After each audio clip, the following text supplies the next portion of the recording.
437. Arabian Sea. 212 nautical miles south-southeast of the Iranian port of Jask. The surface search radar aboard the USS Abraham Lincoln picks up a new target on bearing 035. Speed is 11 knots. Classification: small surface craft. Closing. At this range, on this heading, and in these waters, a solitary blip on the radar is a common occurrence. The Arabian Sea is one of the busiest maritime corridors in the world. Commercial freighters, fishing trawlers, and traditional dhows moving cargo between Oman and Pakistan are constantly traversing this sector. The radar scopes are never truly empty. However, the watch officer does not dismiss this contact. He logs the time of detection, the bearing, and the speed, then shifts into a mode of watchful waiting. In this region, in this specific month, and under these circumstances, waiting is a discipline requiring maximum concentration.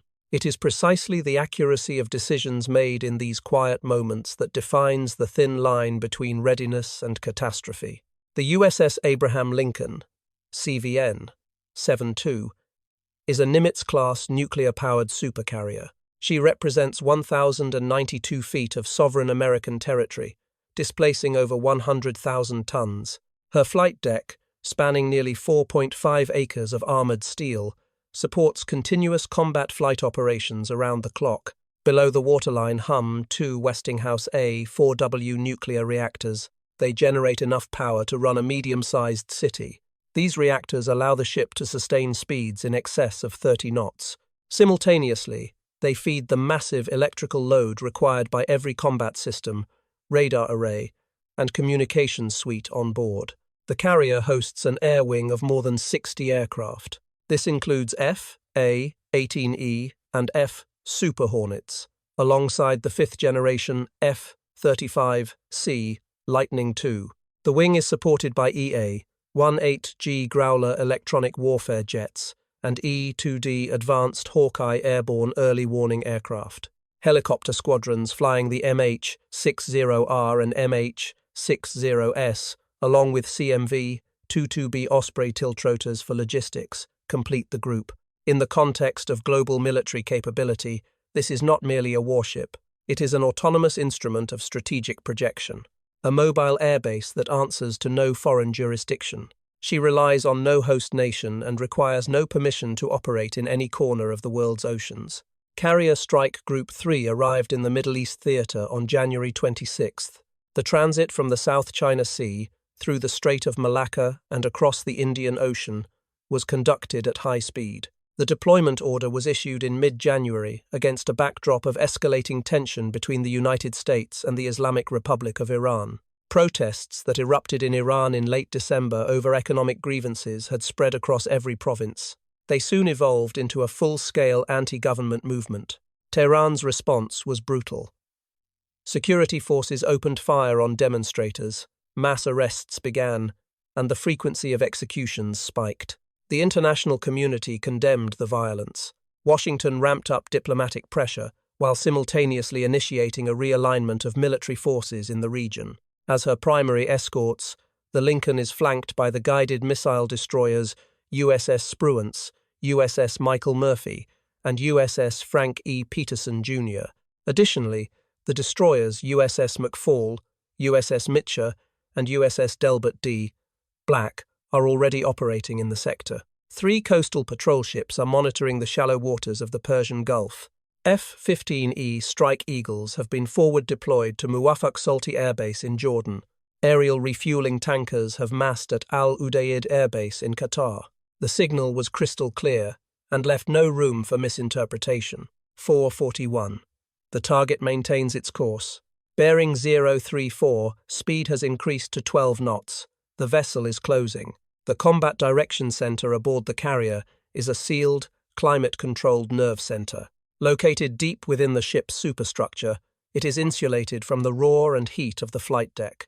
In the dim light, rows of radar displays, data terminals, and communications consoles glow with a cool blue hue. Every operator owns a specific sector: surface, subsurface, air, or electronic warfare. Data streams in continuously from the ship's own sensors.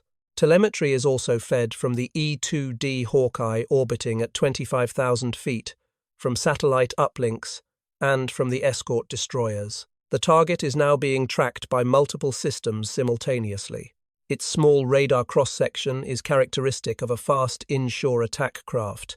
These are exactly the type of vessels utilized by the Islamic Revolutionary Guard Corps Navy, the IRGCN. These fiberglass-hulled boats range from 60 to 70 feet in length. Their low profile makes them difficult to detect on radar. Typically, they are armed with heavy machine guns, rocket pods, and occasionally Chinese-made C-802 anti-ship missiles. The cost of such a boat is roughly $6 to $8 million, depending on the loadout. They are challenging a carrier strike group worth tens of billions. The economic asymmetry of this confrontation is baked into the design. Iran's naval strategy has never been built on achieving parity. The regular Islamic Republic of Iran Navy possesses traditional frigates, corvettes, and a small fleet of aging submarines. But the IRGCN is an entirely different beast. It is a force built for harassment, disruption, and provocation in confined waters. Their doctrine relies on decades of studying the vulnerabilities of the American fleet. A critical role was played by the lessons learned from the Millennium Challenge 2002 wargames. In that simulation, retired Marine Corps Lieutenant General Paul Van Riper commanded the opposing force, acting as a surrogate for Iran. Using swarms of small boats and unconventional tactics, he successfully penetrated the defenses of a U.S. naval task force. During the simulation, Van Riper sank 16 major warships, including an aircraft carrier, in a matter of minutes. After this stunning result, which embarrassed Pentagon strategists, the exercise script was reset. However, Tehran internalized the lesson. The geography of the Strait of Hormuz, which narrows to just 24 miles wide, is perfectly suited for these tactics. The jagged coastline, island chains, and radar clutter from commercial shipping create a complex operating environment. The situation is further complicated by GPS jamming and AIS signal spoofing. All these factors work to negate the technological advantage that American warships enjoy in the open ocean. The IRGCN regularly drills these scenarios, filming them for internal propaganda and for projecting strength on the international stage. 448. A second target appears on the scope, bearing 037, speed 14 knots. The geometry of their movement is clearly intentional. The vessels are spaced about 3 nautical miles apart. Their courses are converging on a point that lies directly along the carrier's projected track. This cannot be random commercial traffic. Merchant vessels do not approach a carrier strike group on converging courses while increasing speed. The watch team in the CDC elevates their internal readiness condition. The tactical action officer receives the situational report. He reviews the data, confirms the tracking parameters, and authorizes a series of preventative measures. The first measure is electronic. A warning is broadcast on standard maritime frequencies, identifying the approaching vessels and demanding they alter course. The second measure is a shift in the defensive formation. The destroyer, USS Spruance, positioned off the starboard bow, adjusts her heading. She places herself physically between the approaching targets and the carrier. Her spy, 1D radar, is now maintaining a continuous track on both targets. The destroyer's weapons systems remain in standby. However, bringing them online is a process that takes mere seconds. At this hour, the Arabian Sea is calm, with minimal swell. The pre-dawn sky is a deep indigo, beginning to lighten in the east. At sunrise, visibility will be near perfect. Air temperature is 73 degrees Fahrenheit. Wind is out of the southeast at 6 knots. The weather conditions are benign. The scene appears peaceful. This stands in stark contrast to the picture unfolding on the radar screens. Such dissonance is typical for these incidents. The environment gives no warning of danger. The color of the sea does not change before a provocation. The wind does not shift before a threat appears. The only indicators are electronic, digital, abstract data points on a monitor. But behind those numbers lies a very real threat, closing at 14 knots. On the flight deck, crews perform pre-dawn inspections on jets prepped for the first cycle. An F-A-18E Super Hornet is taxied onto catapult number 2, Steam pressure builds in the launch system. The carrier's rhythm continues without interruption. Inside the ship, the tension rises. Though outwardly, nothing has changed. The escalation is hidden, procedural, and invisible to an outside observer. 4:53. A third target appears. Bearing 041, speed 15 knots, she is moving faster than the first two. The adversary's scheme of maneuver is now undeniable.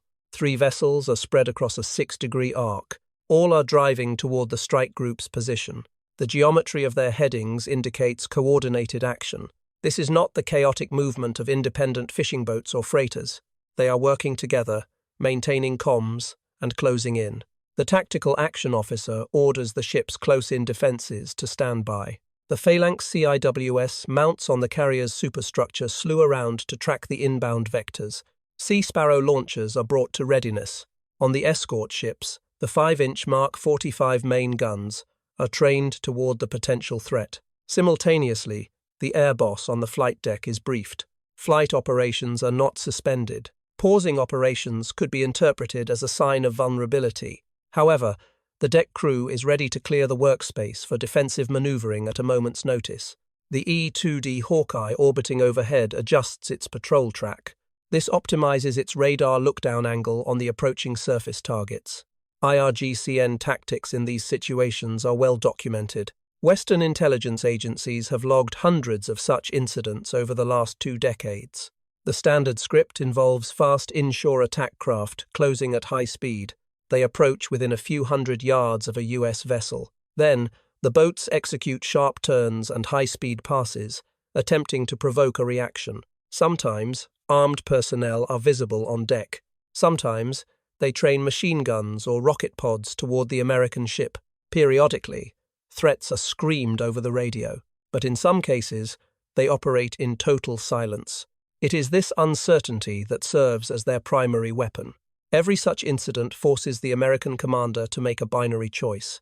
Is this merely a provocation, or is this the opening phase of a kinetic attack? The cost of an error in this judgment is measured in human lives, geopolitical stability, and the risk of igniting a regional war. An error in one direction means failing to protect the ship.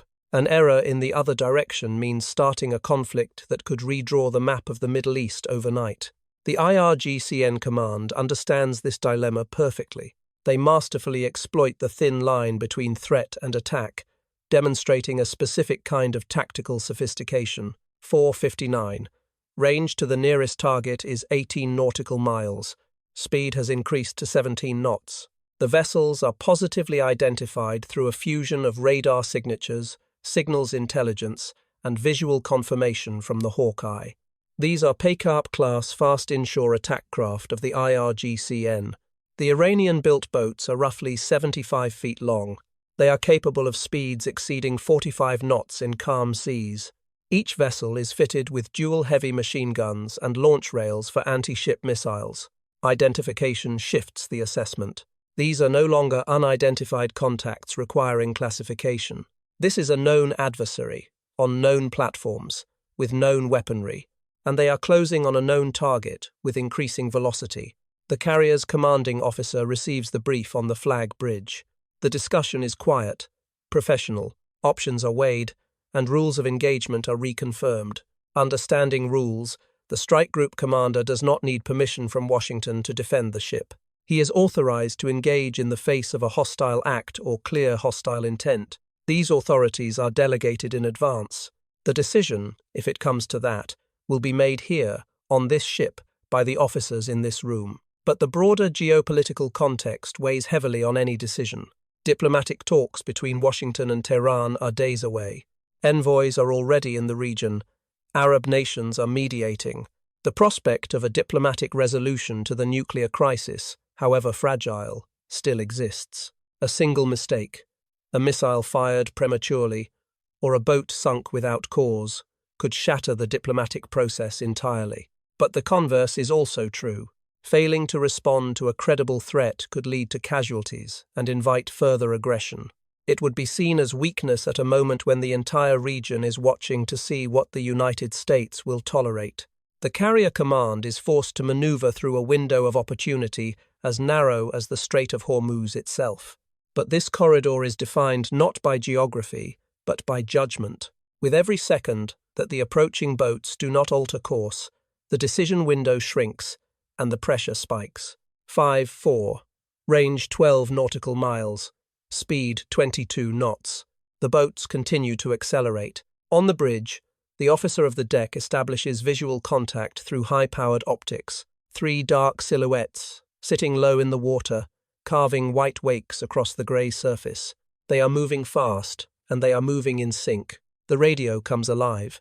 On Channel 16, the international frequency for distress and hailing a transmission breaks the static in English, heavy with a Farsi accent. The carrier's communications team listens, but does not reply. This is standard protocol. The initiative to speak belongs to the approaching party. If they transmit warnings or demands, the content is recorded, translated, and analyzed. If they remain silent, that silence is also critical information. In this specific instance, the Iranian vessels do not communicate. They are closing in total silence. No radio calls, no navigation signals, no identification. Just 3 attack boats intercepting the most powerful warship in the theater. This silence induces more anxiety than any verbal threat could. Threats are part of the show. Silence may indicate actual combat intent. 5-7. Range 9 nautical miles. Speed 26 knots.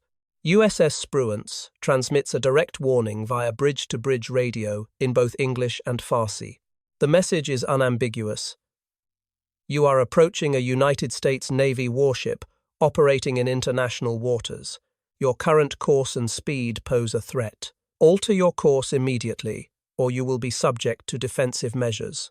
The warning is repeated 3 times within 60 seconds. There is no response. The CIWS mounts aboard the Spruance automatically lock onto the lead boat. Fire control radars illuminate the targets. This is a deliberate signal. The Iranian boats are equipped with radar warning receivers. They detect the weapons-grade radar energy painting their hulls. They know they are being tracked, and they understand exactly what that means. It is a language of electronics that requires no translation. And yet, they do not turn. They continue to accelerate. 5-9. Range 7 nautical miles. Speed 29 knots. The lead boat is now entering the engagement envelope of its own onboard systems. The C-802 anti-ship missile has a range of roughly 65 nautical miles. If these boats are armed with them, they have been within firing range for the entire approach. The fact that no launch has occurred yet offers some hope, but no certainty. A launch of an anti-ship missile from 7 miles out would leave the carrier's defenses about 20 seconds. 20 seconds to detect, track, and intercept an incoming warhead. Those 20 seconds pulse in the mind of every officer in the CDC like a heartbeat they cannot ignore. The tactical action officer authorizes a warning measure. A signal flare rockets over the water, crossing the bow of the lead Iranian vessel. Its bright, phosphorescent trail cuts through the pre-dawn sky. Under the International Code of Signals, this signifies a final warning. The flare burns for 11 seconds before plunging into the sea. To see how this standoff resolves, and for more tactical analysis, hit that subscribe button now.